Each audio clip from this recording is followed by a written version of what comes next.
Hi, I'm Alex from Enemy, and today we're with one of the stars of Rebecca, Sam Riley. How are you, Sam?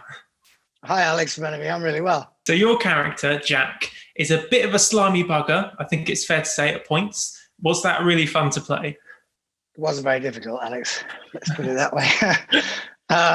Yeah, it's a short answer. It is. But every time I've worked with Ben Wheatley, the director, three times, and each time I've been somewhere on the scale of rogue, from really bad in Free Fire to this one's the sort of the middle cad somewhere.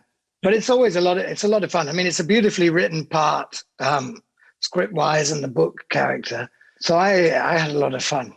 Yeah. It's a great costume, and it gave me an excuse to grow pencil moustache, which is a lifetime's one off the wish list. But you've shaved it off though. Why did it have to go? My wife wasn't too fond of it. And if you're not wearing the costume, the period costume, it just looks off, to be quite honest. People looking and go, what are you doing there? What are you trying? What are you going for with that? You mentioned that you've worked three times with Ben Wheatley. What's so exciting about being on set with him? I mean, this sounds flippant, but it's also true. It's partly knowing that the director wants you to be there. That does help, and the feeling that they have belief in you. It's true. I mean, however, flippant that sounds, it makes you relaxed, and I know we're friends privately, and I think I understand from we don't really have to say very much to each other for me to understand what I think he wants. And I try and make him laugh while he's watching the monitor. And if I can see in the background him going like this, then I know I'm doing something. And I admire him so much as a director. I loved his films, even the ones I'm not in. And I think he knows so much about cinema, Alex. He's such an encyclopedia, and I admire his whole work ethic. That if he's not only reliant on money from big places, he'll make things happen. And I think the future of cinema, particularly for younger people, younger filmmakers, is going to be more in that vein of just using what's there to make stuff.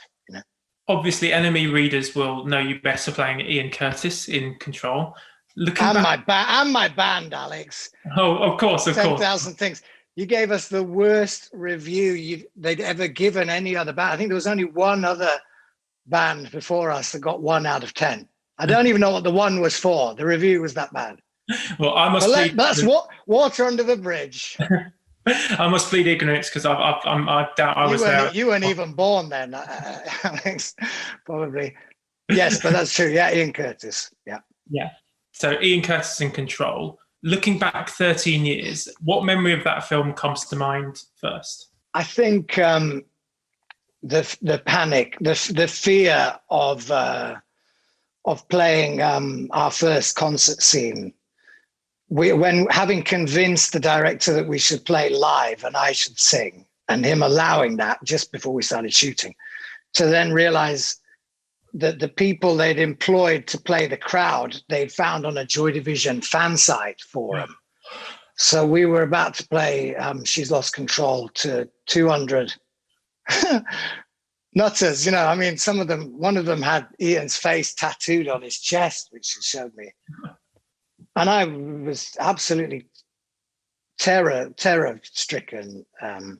But then we realized, because we played them lots of songs that day, that they were behind us, and so it went from pure fear to realizing that we might actually be able, we might actually pull it off, Yeah. But it was a roller coaster. Did working with Anton Corbin, Joy Division's actual photographer, make it easier to get into Ian's head? Because you could just ask him anything you wanted. Yeah, the problem with that is that he was 17 or 18 when he came, and he said he couldn't really understand what anyone was saying because he was Dutch and they all had Manchester accents. There were other people. Anton helped very much in the music, the movement and things. but a lot of that came from talking to Ian's widow, Debbie Curtis, who I became close to while we were filming, and Samantha Morton, who taught me how to be an actor, really. Well, thanks so much for speaking to me, Sam. And I can only apologise for my predecessor's bad taste, but thanks. Well, again. it wasn't a 10 out of 10, but it wasn't. We'll see. We're getting the band back together.